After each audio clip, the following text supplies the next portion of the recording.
Okay, so I think we can start. All right, we begin our session with the recitation of Al-Fatiha, please.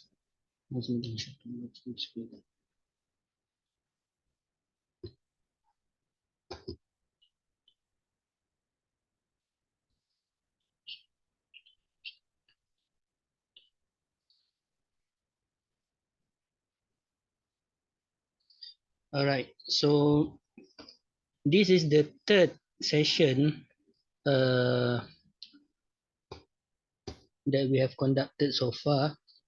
Inshallah, this is the third session. So we have read in the previous sessions the introduction part, and then the first. Now we are in the first chapter. We have finished the first subtopic of the first chapter. All right. So the book entitled Voice of Islamic Moderation from the Malay World, written by our almarhum Prof. Muhammad Kamal Hassan. So the book has, as I mentioned in our previous sessions, the book has three parts. Three parts consist of 11, three parts that cover 11 chapters. So one part has 4 chapters. Okay, part 2 has 3 chapters. Part 3 has 4 chapters. So altogether 11 chapters. So inshallah we will read word by word.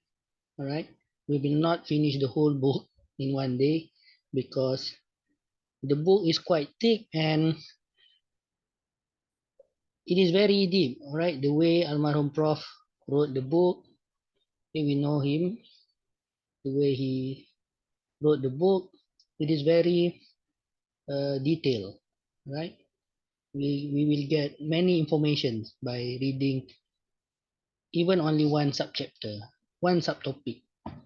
Okay, so today, inshallah, we will read the next subtopic within chapter 1, entitled Moral Decadence in the United States of America according to Robert Bock. All right, so who is Robert Bock? Robert Bock is a scholar. He is also a politician, if I'm not mistaken.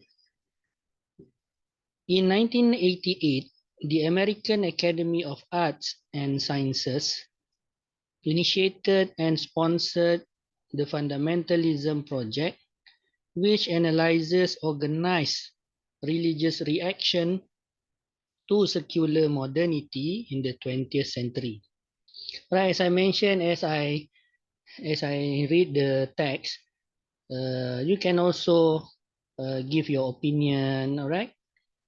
I will read from political sciences perspective because I'm from political science, so I may be lacking in terms of, for example, from the historical perspectives. I may be lacking in terms of from the perspective of Usuluddin. All right. So if you have any points to add, all right, you can simply, all right, open your mic, or maybe later after I have finished, you can share your thoughts. Okay. So I will try to contemplate as much as I could, right, based on my capacity. All right. So fundamentalism project, which analyzes organized religious reaction to secular modernity in the 20th century. So in 88, all right, 1988, even the Americans themselves, they analyze organized religious reaction to secularism, right? This is actually the continuation of our almarhum is continuing the discussion because previously before this subtopic we discussed about the subtopic was the challenge to secular modernity and development, right? We talked previously about how the uh, Western powers tried to impose their secular model, okay, to us, okay, to non-Western countries. In order to develop, you must adopt this model, secular model. All right, only by becoming secular, then you can become modernized. All right, so that was the argument. So Almarhum Prof later he rebutted that. He said that no, later on Muslims reacted, right, against this imposition. Okay, all right. So now it is about what happened after that, right? About fundamentalism. The first volume in the series, Fundamentalism Observed, includes detailed studies of movements within Christianity, Judaism, Islam, Hinduism, Sikhism, Buddhism, and Confucianism. So they studied these religions, right? This American Academy of Arts and Sciences back in 88. So what did they find? In it, okay, the second volume, Fundamentalism and Society, right? So the first one, Fundamentalism Observed. Number two, the second volume, so they produce some kind of encyclopedia that address this topic. The second volume, Fundamentalism and Society, examines fundamentalist worldviews in Islam, Christianity, and Judaism, and describes their impact on science, technology, family, women, and education in several countries. Right? The third volume, entitled Fundamentalisms and the State, analyzes the impact of various so-called fundamentalist movements, Muslim, Jewish, Christian, Hindu, Sikh, and Buddhist, on law, on economics, and violence in their respective countries. Right, so it is quite a comprehensive study. The fourth volume, Accounting for Fundamentalisms, examines the relationship between the organizational characteristics of fundamentalist movement. What are their characteristics from the organizational perspective and their changing worldviews. Oh, so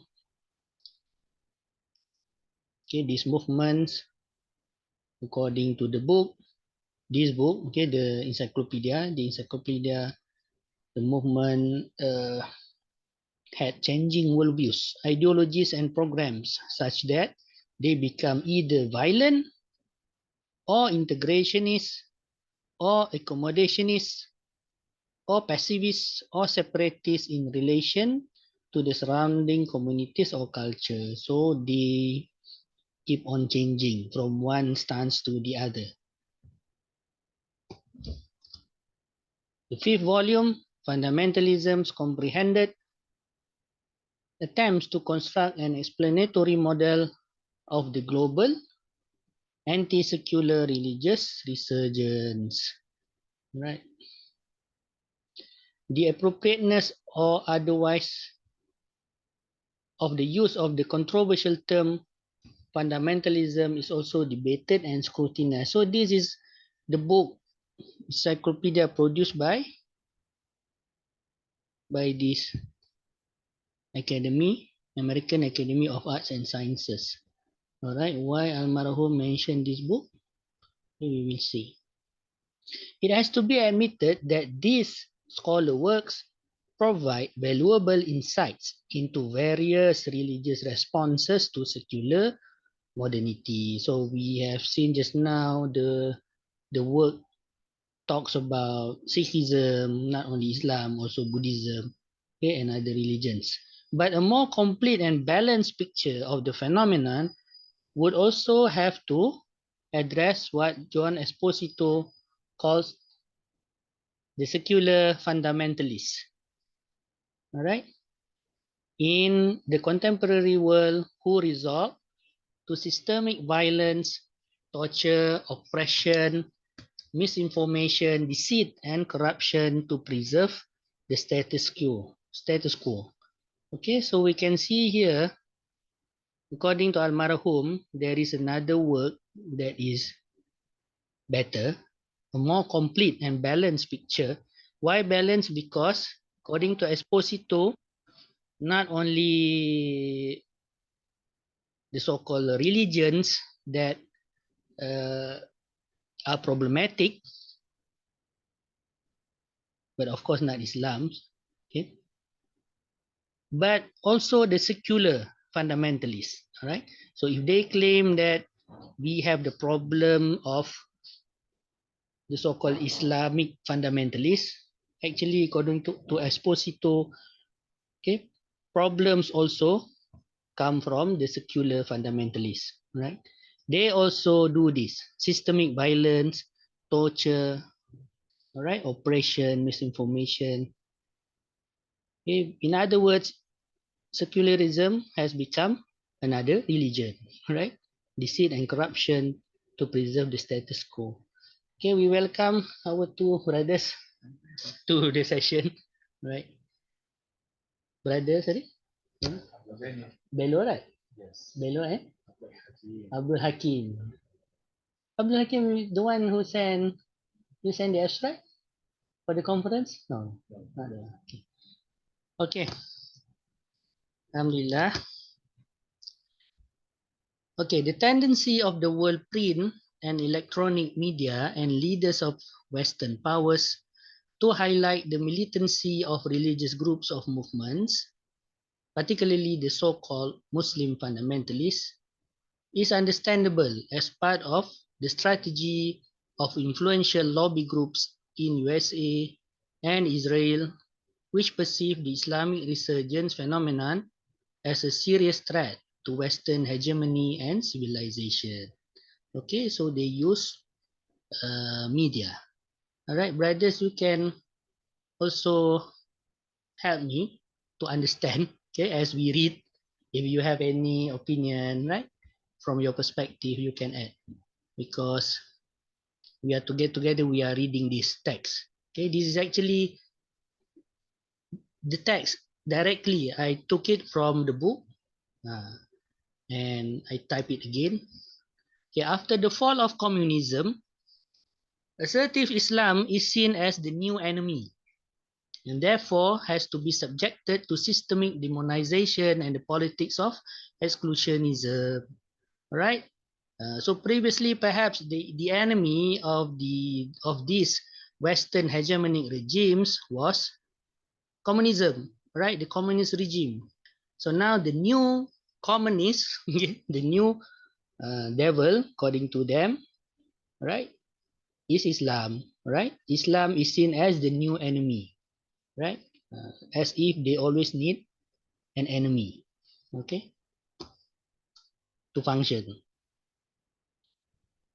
To counter the negative stereotyping of Islam, responsible Muslim scholars have tried to promote the peaceful and non-violent nature of Islam and its abhorrence of extremism or radicalism. Okay, so according to Almarhum, it is the job of Muslim scholars, responsibility of Muslim scholars to promote, right, peaceful, non-violent nature of Islam to these people, right, who perhaps they do not understand or maybe they refuse to understand. Okay, like morally concerned Muslim scholars or intellectuals everywhere, there have been and still are many Western minds which feel that the moral, social, or political crisis in contemporary technological society call for a greater role of spiritual or religious perspectives in public life. Okay, so all right. Here, Almarhum mentioned that just like us, okay, Muslim scholars, Muslim intellectuals everywhere, the Westerners actually they feel, right, the needs for moral values. Okay?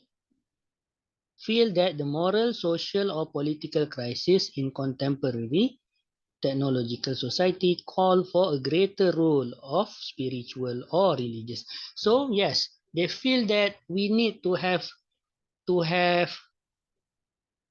to stress, okay, again, to go back to spiritual or religious perspective in order to control their public life. Okay, they admitted that they lost, right? They lost that, okay, because of secularism. Okay, as we discussed in previous sessions, for them, in order to modernize, you have to be secular, right? And they are imposing this on us, right? But later on, right now, according to Almarhum, they started to realize that they cannot progress. Okay, the whole society cannot progress without spiritual or religious values.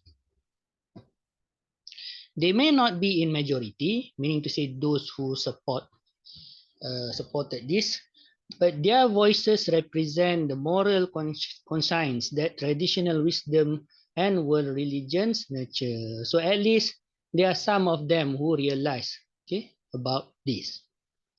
It would be instructive for the Muslim intelligentsia to recognize the common and universal yearnings for decency and moral integrity in contemporary American state and society manifested in the writings of those thinkers. All right.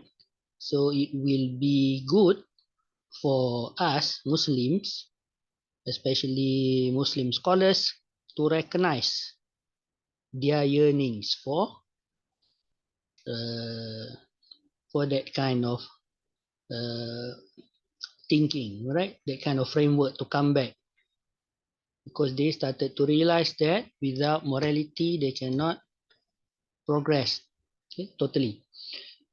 One such thinker is Robert H. Bork, a former professor of public law at Yale, judge of the U.S. Court of Appeals, and acting Attorney General of the United States. All right.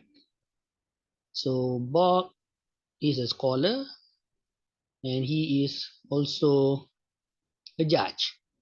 Who was a judge? He was a judge, okay, of the U.S. Court of Appeals, a law scholar. In his book, Slouching Towards Gomorrah, Bob offers a profound analysis of the new social ills and moral decay in America, in American culture and society. Right? You can see there that even the title Towards Gomorrah in Sodom and Gomorrah. In Arabic, Gomorrah is in the Bible, right?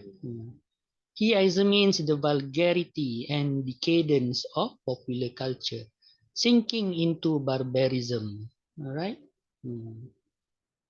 Yeah, this is very until today. Okay, the book was written published in 2011.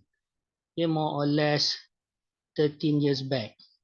But the problem of, for example, LGBTQ is still, right, haunting us.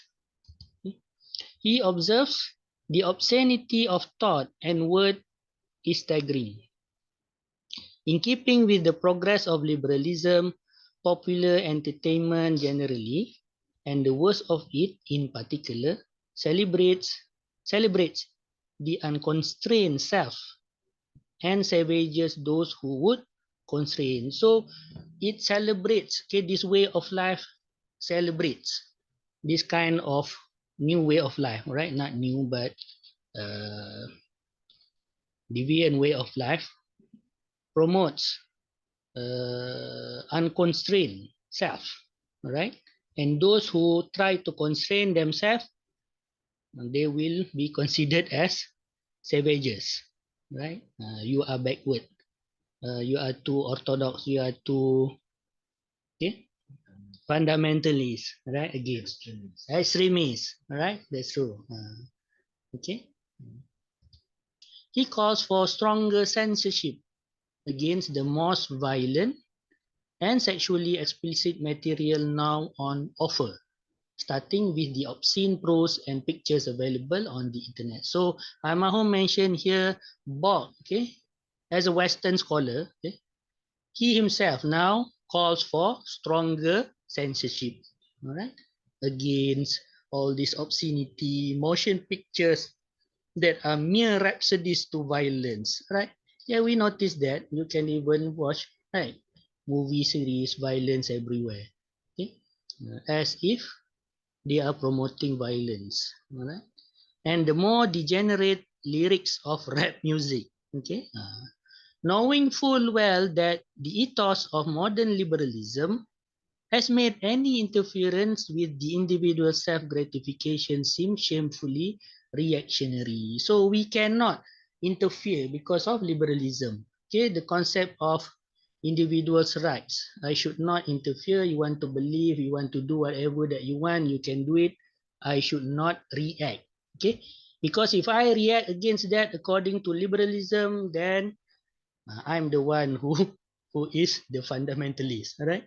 Reactionary, shamefully reactionary. He discusses the rise in the incidence of crime, illegitimacy, abortion, assisted suicide until today is still prevalent. If I'm not mistaken, I read a news last week. Former president or prime minister of Holland, together, okay, the president and his wife, they committed that suicide, voluntarily suicide. Okay?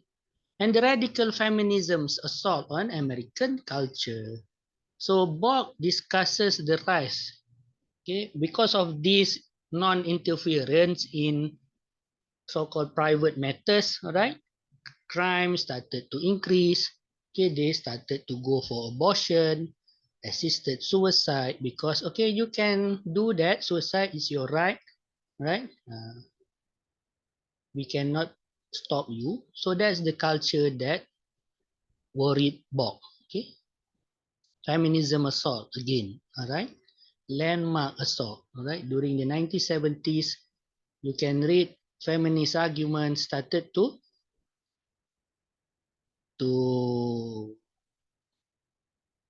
okay, the criticisms was very very devastating to other paradigms of thinking, right?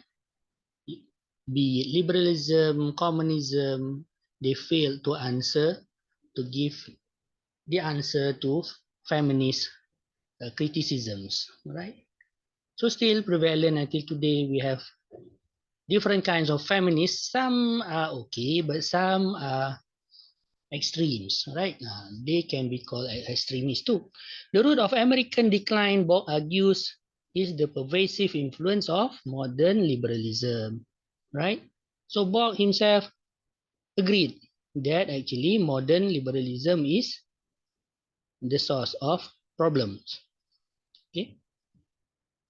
As a result, religion and morality have been so weakened that individualism is breaking loose and becoming radical and destructive.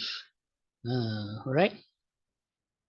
So religion and morality, Bob, he admitted religion and morality became weak now, and we have this problem of individualism, breaking loose and becoming radical, destructive, right?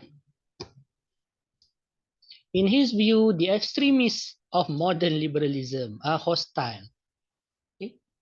Even modern liberalism has its own extremists. Okay? Hostile to religious conservatism in any denomination, uh, whatever religion you are from, then these modern modern liberals, they are hostile towards any religion, okay, any denomination, and will seek to destroy religious institutions and traditions if they can. Okay, so who are the extremists actually, right? So they want to destroy religious institutions and even our traditions if they can. He believes that, okay, Bob believes that when religion has lapsed in a Western society in which Christianity had been dominant, such a society would not be able to sustain its virtue. So even Bob believes that if we put aside religion, all right, then so the society itself would not be able to sustain. All right.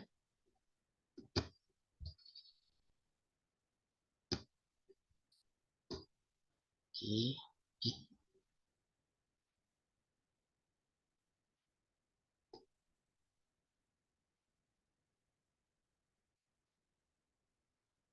Full screen.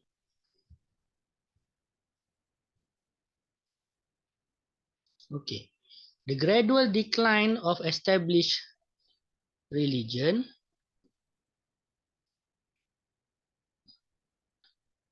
and morality, coupled with the removal of religion from public recognition and debate caused by the liberal elites, account for the society's wholesale defection from the standard of decency, civility, and self-restraint. All right.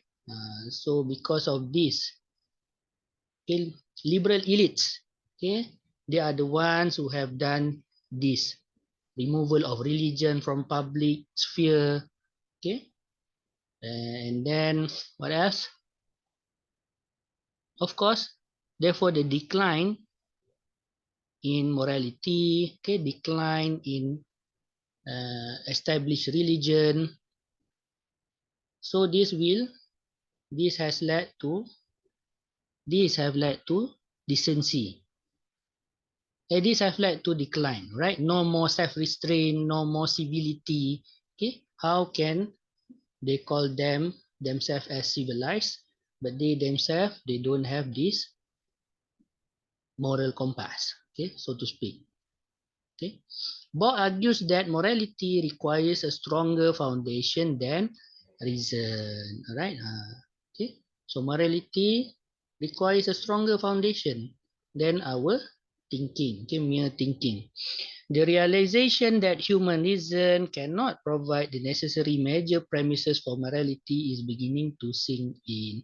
So according to Bohr, he recognized that actually we as a society, we need this. Okay, we need religion in order to provide the foundation, okay, for morality. Morality cannot reside on reason per se. Okay, because our thinking may sometimes may be misleading, right? We our own thinking, okay, we do our own reasoning, and then sometimes if it is not based on Islam, for example, it will deviate. Okay, it is afraid that it will be wrong. As Irving Kristol puts it, secular rationalism had been unable to produce a compelling, self-justifying moral code. All right. So Almarhum Prof, he highlighted this. Okay. Again, even this another scholar, Irving Kristol, he said that secular rationalism, meaning to say our rational thinking or their rational thinking that is based on secularism cannot produce, okay, cannot provide this self-justifying moral code. Yes, philosophy can analyze moral codes in interesting ways, but it cannot create them. And with this failure, the whole enterprise of secular humanism, the idea that man can define his humanity and shape the human future by reason and will alone, begins to lose its legitimacy. Right? So even this Western scholar recognize that. Okay, we cannot simply depend on reason.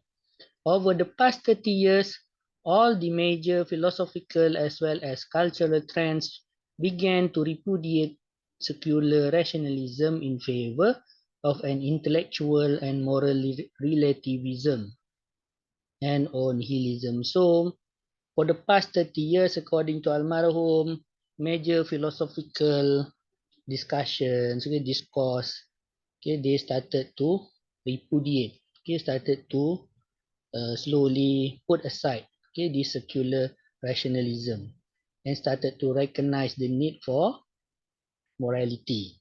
Okay.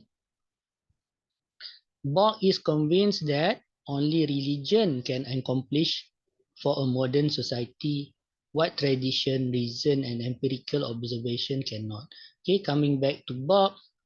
Okay, Bob again, he convinced that only religion can provide the basis, okay, for morality. Not tradition, not empirical observation, not scientific findings, no. Okay, not as strong as religion. Religion tells human beings what the ends of life should be and thus provides a strong basis for moral conduct. Okay, so as mentioned, I remember when we read the first, okay, if I'm not mistaken, the introductory session, Almarhum, he mentioned that that's why the book is titled Voice of Islamic Moderation, right? So he also includes different perspective from different religions. Okay, and the book is dedicated not only for Muslim but also to non-Muslims. Okay, so that's why when we read, okay, the stress is on religion. Okay, not totally on Islam, right? So religion tells human beings what the ends of life should be and thus provides a strong basis for moral conduct. Philosophy, on the other hand, cannot agree on what the proper ends should be. Okay? And hence is unable to supply the necessary premises for moral certainty. Right? Yeah, we know in philosophy we have debates, right? Debates. Postmodernists will come with their relativist premises, right? The modernists will come with their generalized premises. So different premises. But in religion, inshallah, okay, we will have a better unity. Okay. It has been regularly asserted that Americans are the most religious people among the industrial democracies. 90% of Americans say that they believe in God. But Bob maintains that the truth is that despite the statistics on church going, etc., the United States is a very secular nation that, for the most part, does not take religion seriously. Right? Even though 90% of them say that they believe in God. And some of them are church going people. Right? But according to Bob, they are actually very secular nation for the most part. This statement may be challenged by proponents of the new religious right in American politics. Christian fundamentalism, evangelical, messianic, and millennialistic movements in American society who expect rejuvenated Christianity to play a new global role in the third millennium. Right? Even they themselves, according to Almarhum, they have these numerous movements, right, that promote Christianity. Okay? They feel that they need religion. Shifting the focus from USA to the continent of Asia, it has been observed that spirituality is on the increase and religious faith is flourishing. Right? John Naisbitt mentions that in Asia, Christianity is emerging as one somewhat surprising religious option. More and more people started to embrace Christianity in Asia. It is estimated by the editor of World Christian Encyclopedia that around 8% of Asia's population is Christian, and around 25,000 Chinese join the Protestant faith each day, with 3 new churches being opened every 2 days. Oh, that's rising in Asia. A more accurate picture of religious affiliation in East Asia can be gleaned from the information provided by Joseph Tamny, Religion in Capitalist East Asia. Right?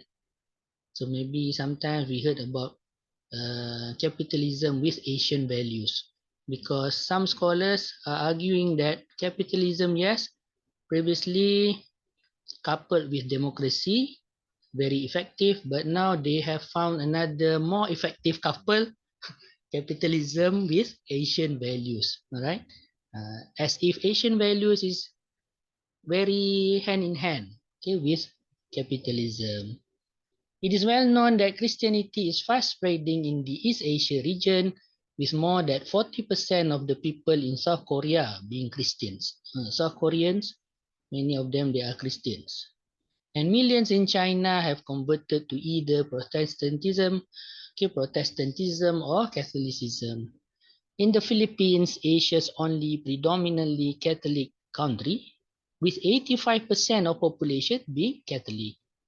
Christianity is enjoying a resurgence, while in Thailand, Buddhism seems to be riding the wave of economic prosperity. Again, the values, okay, Asian values, hand in hand with economic uh, endeavors. Okay, that's it. Alhamdulillah, I finished reading the next subchapter. Actually, after this, we have another two subchapters before we finish the first chapter. Okay, so how was it? At least we read.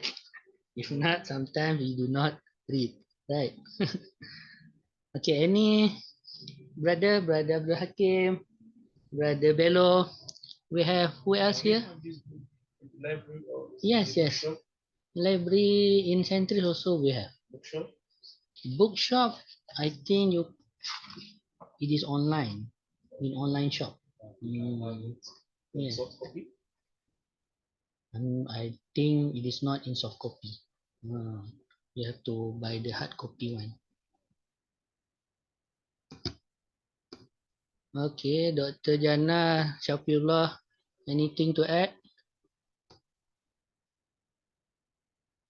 Dr. Jana, maybe she's busy writing.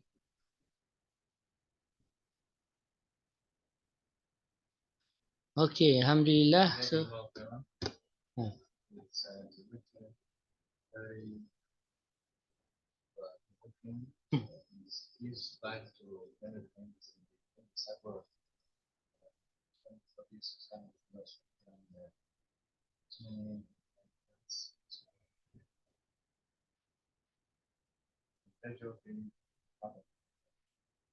yeah, inshallah. Hmm. Hmm.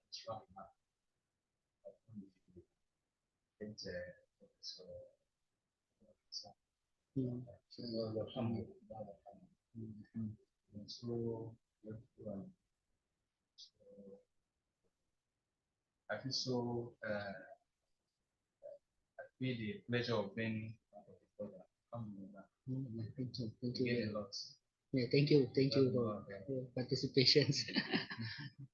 Okay, so anything, Brother Hakim? Okay. Okay, so if there's nothing, then we end our session with Tasbih Kafara and Suratul As.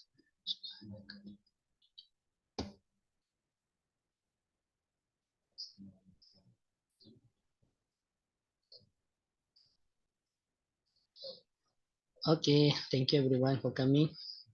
Alright, Assalamualaikum. I think you should also have a copy here. Sorry, brother? You should have a copy of this book here.